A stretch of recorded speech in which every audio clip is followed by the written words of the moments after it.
Olá, bem-vindos. Este é o Washington Fora de Horas, nesta terça-feira, 4 de outubro de 2022. Um dia que amanheceu aqui na área de Washington com bastante frio e também com ainda bastante chuva, e tudo isto ainda devido ao furacão Ian.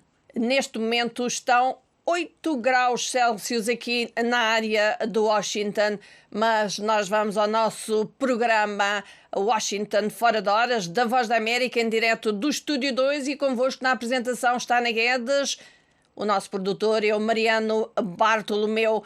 E 4 de outubro de 2022 passam 30 anos após o fim oficial da Guerra Civil em Moçambique, da assinatura do Acordo Geral de Paz, que ficou conhecido como Acordo de Roma. E é exatamente por aí que nós vamos começar. O país, como dissemos, celebra 30 anos da assinatura do Acordo Geral de Paz em Roma, que colocou fim a 16 anos de Guerra Civil. O Presidente da República, Filipe Nyusi, dirigiu as cerimónias centrais e apelou a todos os moçambicanos a darem o seu melhor para que a paz seja duradoura. A celebração central dos 30 anos do Acordo Geral de Paz teve lugar na Praça dos Heróis, com a habitual deposição da coroa de flores, em homenagem aos heróis e a todos os que lutaram pela paz e a democracia em Moçambique. Após a homenagem, o chefe de Estado dirigiu-se ao país, tendo percorrido a história do conflito armado que iniciou em 1976. O envolvimento dos regimes segregacionistas e minoritários do Zimbábue e da África do Sul, mas também dos esforços dos sucessivos governos para acabar com os conflitos e reconciliar a família moçambicana. No seu discurso, Nyusi falou da implementação do processo de desarmamento, desmobilização e reintegração dos homens da RENAMO, um processo que deverá terminar ainda este ano. O turismo é também um grande desafio para o alcance da paz efetiva em Moçambique. Estiveram presentes na Praça dos Heróis vários governantes, representantes de partidos políticos e também moçambicanos em geral. Entretanto, no 30º aniversário do Acordo Geral de Paz, ex-guerrilheiros alertam que a insatisfação generalizada com o processo de desarmamento, desmobilização e reintegração pode ameaçar a paz. Milhares de ex-guerrilheiros da RENAMO, o principal partido na oposição em Moçambique, mostram-se insatisfeitos com o incumprimento na fixação das pensões para a sua sobrevivência na passagem para a vida civil, e que foram promessas feitas pelo governo no âmbito, então, deste processo, alertando que a frustração pode mesmo ameaçar a paz no país. Moçambique, como dissemos, celebra hoje o Acordo Geral de Paz, são 30 anos, assinado em Roma entre o governo da Frelimo e a RENAMO. Alguns ex-combatentes da antiga guerrilha ameaçam mesmo regressar às matas caso o acordo continue a falhar. Em declarações à Voz da América, vários ex-combatentes julgam que foram aliciados e depois abandonados, com quase todas as promessas não cumpridas por parte do governo desde que regressaram à vida civil, sendo que alguns já há 2 anos estão a sobreviver acumulando dívidas nas aldeias que os acolhem. Muitos de nós têm família por sustentar e não temos nenhuma fonte de renda. Isso está a tornar difícil a nossa sobrevivência, disse Manuel Xanguiro, ex-guerrilheiro da RENAMO, em Nhamatanda, na província da Sofala, insistindo que a comunidade olha para eles com algum receio por medo de, diz ele, nos tornarmos assaltantes nos bairros. E a propósito exatamente destes 30 anos da assinatura do Acordo de Paz, que hoje Moçambique celebra com eventos alusivos, mas também com feriado, vamos conversar um pouco com o nosso correspondente Alfredo Júnior, que tem estado a presenciar exatamente estas celebrações. Alfredo Júnior, boa tarde. Boa tarde a todos os telespectadores que nos acompanham a esta hora, 4 de outubro, feriado aqui em Moçambique, alusivo ao Dia da Paz. Alfredo, como é que está a ser visto esta celebração, por assim dizer, a passagem de 30 anos do Acordo de Paz? Bem, a passagem destes 30 anos de paz, da assinatura do Acordo celebrado pelo presidente Joaquim Chissano e o líder da Renamo, Afonso Dhlakama, em Roma, em 1992, está a ser marcada por vários momentos. Logo pela manhã houve a deposição da coroa de flores na Praça dos Heróis de Moçambique, onde o presidente da República fez uma resenha daquilo que tem sido os últimos desenvolvimentos no sentido de se manter a paz, e aí o destaque foi para o acordo conhecido por DDR, que é de desmobilização, desarmamento e reintegração dos homens da Renamo. O presidente da República deu a conhecer que este processo está a decorrer a bom ritmo, apontando alguns números de desmobilizados da Renamo que já foram reintegrados. Por outro lado, na manhã desta quarta-feira, decorreu na Praça da Paz um culto ecumênico no sentido de apelar-se para esta manutenção. Estamos aqui com alguns problemas de Foram vários comunicação contigo, Alfredo. Ali na Praça da Paz, na capital do país, para assinalar esta data. E dentro de sensivelmente 40 minutos vai ocorrer aqui no pátio da Sé Catedral, da Igreja Católica Sé Catedral, aqui em Maputo, dizia eu que vai decorrer no pátio uma cerimônia também alusiva aos 30 anos da paz, e esta particularmente é alusiva aos 30 anos da criação ou de início de atividades da Fundação Sant'Egidio, que em 1992 desempenhou um papel importante para o estabelecimento da paz aqui em Moçambique. Para além do presidente Nyusi, a representante da comunidade Sant'Egidio, que desempenhou um papel fundamental na obtenção deste acordo geral de paz, falou de o que é necessário agora é manter de facto a paz, portanto, prosseguir com a paz. Todavia, como nós dissemos aqui já neste Washington Fora de Horas, alguns ex-guerrilheiros da Renamo dizem que esse tal projeto, esse tal documento relativamente a desarmamento, reintegração, etc., não está a ser cumprido e que eles precisam de receber aquilo que lhes foi prometido e que as pessoas onde eles vivem olham para eles com receio. Há alguns receios, falou-se em alguns receios, ou a população moçambicana tem algum receio de que possa haver um regresso, alguma situação instável, alguma situação de guerra, por assim dizer, se nós olharmos também tendo em conta, por exemplo, o que passa em Cabo Delgado com a insurgência? Sim, há alguns receios, porque estes homens que estão a ser desarmados não estão a receber os respectivos subsídios de reintegração. E isso pode levar a que eles regressem às matas. Aliás, já aconteceu outrora, tendo em conta que esta não foi a primeira vez que ocorreram ou que ocorre essa questão da reintegração dos homens armados da Renamo, e não estando a receber esses subsídios, estes homens podem pensar que vale mais a pena continuarem nas matas onde tinham as suas vidas do que continuar no seio da sociedade onde podem iniciar uma nova vida, uma vida desarmada. O governo tem estado a fazer o seu esforço no sentido de fazer o pagamento destes subsídios. Há um atraso, tendo em conta que estes subsídios são pagos tendo como principal fonte financeira o apoio de organizações internacionais que estão a trabalhar com o governo neste processo. E esse apoio muitas vezes não chega em devido tempo, e isso faz com que ocorra, primeiro, esta situação em que alguns homens reintegrados tenham algum receio, e depois a população, depois desses anos todos em que eles viveram nas matas, empunhavam armas, tem um receio natural de que estes homens possam causar algum mal. Mas aí está, é esse apelo que tem sido feito por todas as autoridades governamentais, religiosas e não só, para que todos os moçambicanos recebam estes homens armados, tal como e convivam com eles, tal como convivem com cada um de nós, porque eles são moçambicanos e têm também o direito e o dever de contribuir para o desenvolvimento deste nosso país. E aqui com este retrato que nos foi dado pelo Alfredo Júnior, vamos passar a outro tema. Obrigado, Alfredo. Este é um tema que vamos voltar na nossa emissão de rádio às 19h30 em Moçambique. Obrigado, Alfredo.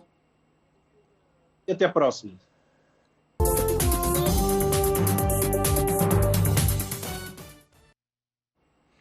Este é Washington Fora de Horas, em direto desde o Estúdio 2 da Voz da América, neste 4 de outubro de 2022, em que celebram 30 anos da assinatura do Acordo Geral de Paz em Moçambique.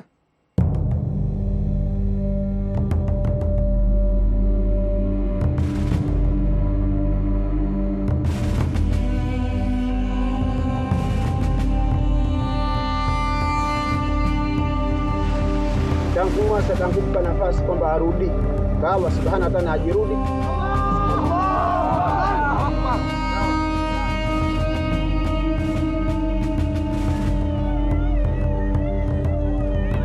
Agora o que eu estou a recordar sobre o ataque e para a recordação que eu estou a ver sobre aqueles agentes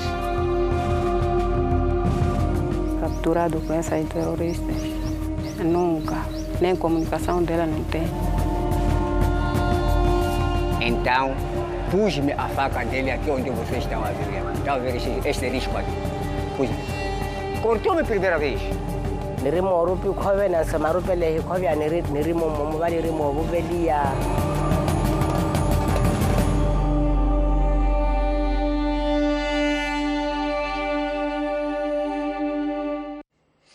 Este é um documentário da Voz da América que viajou até Cabo Delgado há uns meses exatamente para falar com a população sobre o terror e as experiências que viveram quando do início desta insurgência em Cabo Delgado, que ocorre já desde 2017. Ultimamente têm sido poucos ataques têm sido reportados, mas entretanto parece que há alguns ataques também em Nampula, de que a Voz da América tem estado aqui a noticiar. E vamos continuar neste Washington Fora de Horas. Vamos agora até Angola. Casos de sarampo que levam as autoridades a iniciar uma campanha de vacinação em Luanda.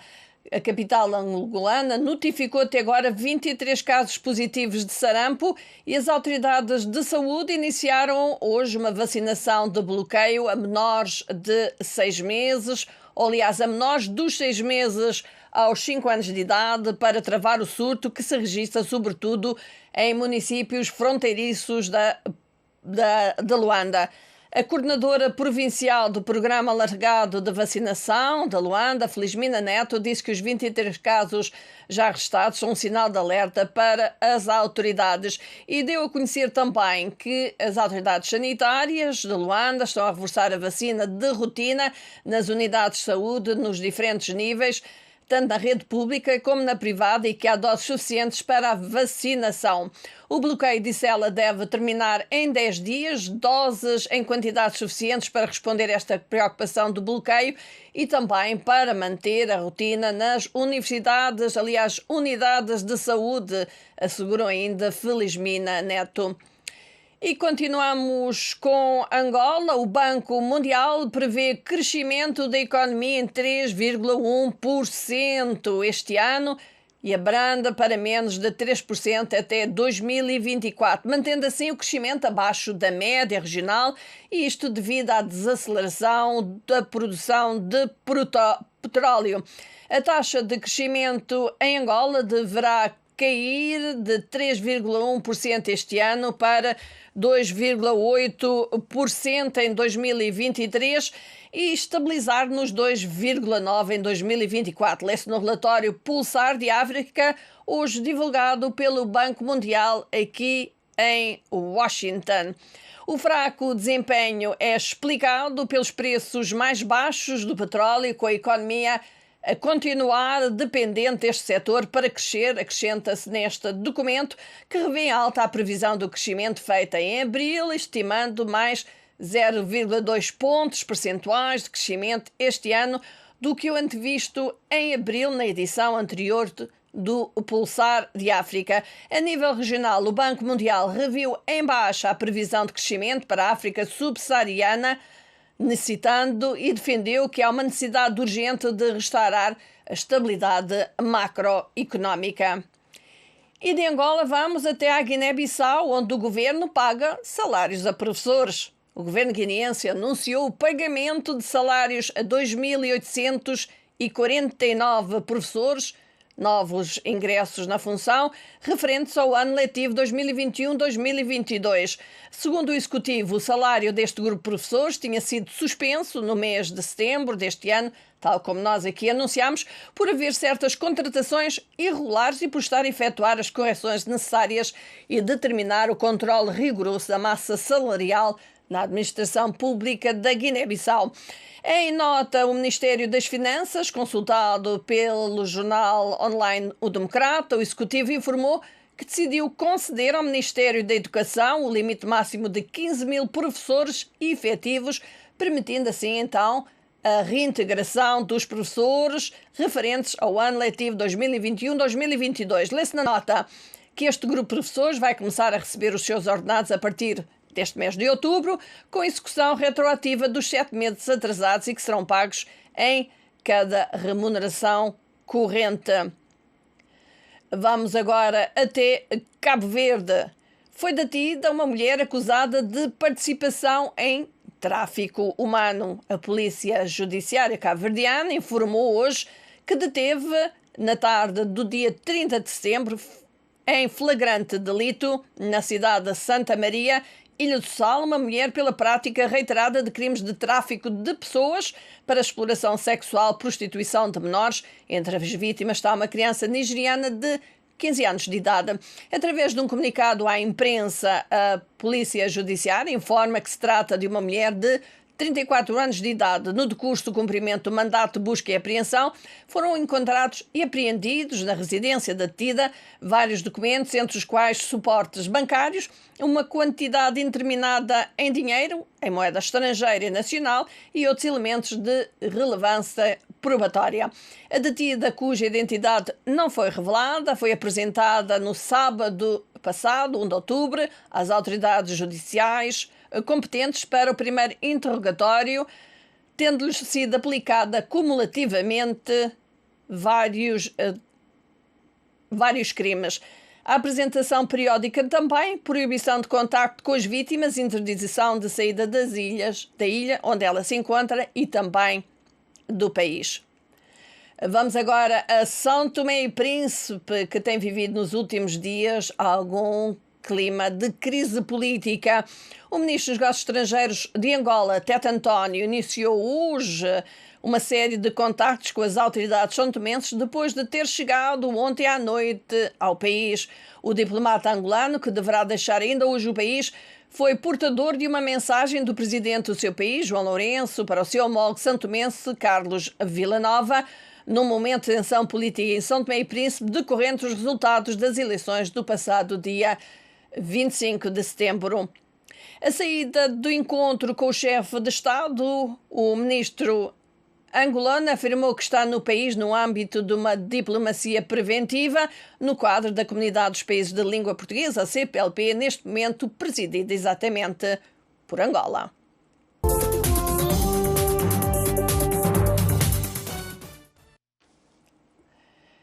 E nós agora vamos falar aqui de alguma forma de cinema ou não. Parece que não se consegue estabelecer o contacto com a Flávia Guzmão, com quem iríamos falar de um projeto que ela tem na luta. E vamos então aqui prosseguir com notícias. Vamos falar aqui dos Estados Unidos.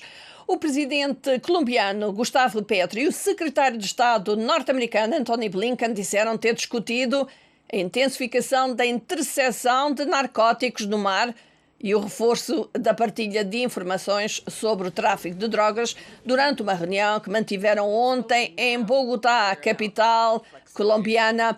O ex-rebelde esquerdista Petro, hoje presidente colombiano, ridicularizou em tempos a guerra liderada pelos Estados Unidos contra a droga como um fracasso e apelou a uma nova abordagem internacional. Blinken disse que os dois lados estão a procurar fazer mais em termos de interditar as drogas que se movem nos mares por barco, bem como reforçar ainda mais a partilha de informações para ir atrás daqueles que são responsáveis pelo tráfico da droga. Também continuamos empenhados em trabalhar com a Colômbia para melhorar a segurança civil, particularmente nas zonas rurais. E, para além disso, não podemos combater eficazmente a violência, concentrando-nos apenas no reforço dos instrumentos da aplicação da lei da cooperação em matéria de segurança, disse Blinken, acrescentando: temos também de abordar as causas profundas da insegurança, da corrupção, da impunidade e da injustiça. Blinken disse que os dois lados estavam em grande medida em sintonia na abordagem ao tráfico de droga e disse que o presidente Petro, colocou ideias concretas sobre a mesa durante as conversações, embora não estivesse claro se tinha sido alcançado algum acordo. Blinken encontra-se numa viagem de uma semana à Colômbia, depois o Chile e o Peru, que têm todos líderes esquerdistas relativamente novos nestes cargos presidenciais. E vamos agora falar da Coreia do Norte, que disparou um míssil balístico não identificado sobre o Japão, numa escalada não vista há anos, levando Tóquio mesmo a evacuar hoje alguns residentes nas zonas do norte de Hokkaido e Aomori. Hirokazu Matsuno, secretário principal do gabinete japonês, disse aos repórteres que o míssil foi lançado às 7h22 da manhã, antes de passar para o Oceano Pacífico, fora da zona económica exclusiva japonesa.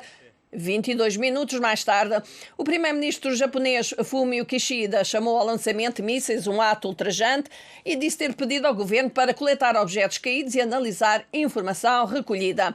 Imagens recentes dos mídias estatais norte-coreanos mostram que poderia ter sido o míssil que Pyongyang lançou sobre o Japão nesta terça-feira. No mais recente grande desfile militar da Coreia do Norte, em abril deste ano, uma série de caminhões lançadores com 6 eixos, transportando através da praça Kim Il-sung projéteis pontiagudos que poderiam ser a última versão do Hwasong-12. O presidente sul-coreano Yoon Suk-yeol, numa cerimónia no Dia das Forças Armadas, no último sábado, advertiu a Coreia do Norte contra quaisquer provocações nucleares, dizendo que uma resposta resoluta e esmagadora estaria pronta por parte dos aliados caso decidisse utilizar armas nucleares.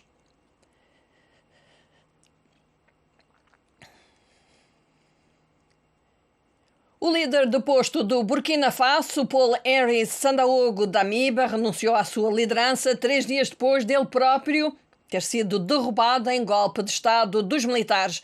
Damiba disse que desejava às novas autoridades o melhor dos sucessos e disse que as convidava a trabalhar para unir em vez de dividir. Também condenou a tomada de poder, que segundo ele tinha deixado 2 membros do exército mortos e 9 outros feridos. Damiba, que também tinha tomado o poder num golpe no início deste ano, concordou em demitir-se e partir para o Togo. Antes, o novo líder da junta do Burkina, o capitão Ibrahim Traoré, disse que a nação da África Ocidental ainda terá como objetivo a realização das eleições até 2024 ou mesmo antes. Traoré afirmou que há uma emergência em todo o país, a todos os níveis, e que se deve aligerar a burocracia. Acrescentou que no Burkina Faso tudo é urgente. O último golpe no Burkina Faso, anunciado na sexta-feira na televisão estatal, suscitou receios de que o caos político do país pudesse produzir mais violência por parte dos extremistas islâmicos da região.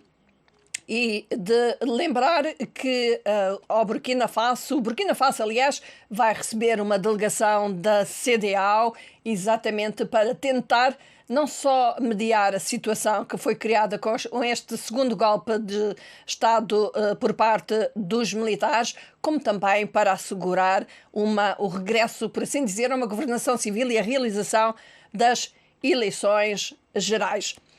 E vamos então agora falar com Flávia Guzmão. Ela é atriz, encenadora e agora também realizadora. Olá, Gustavo. Olá, Flávia, bem-vinda. Olá, olá, bom dia para aí, boa tarde para aqui. Flávia, você tem um projeto que se chama Na Luta, do qual iremos falar de um desses capítulos em particular. O que é Na Luta? O que é este projeto que você iniciou agora no seu papel de realizadora?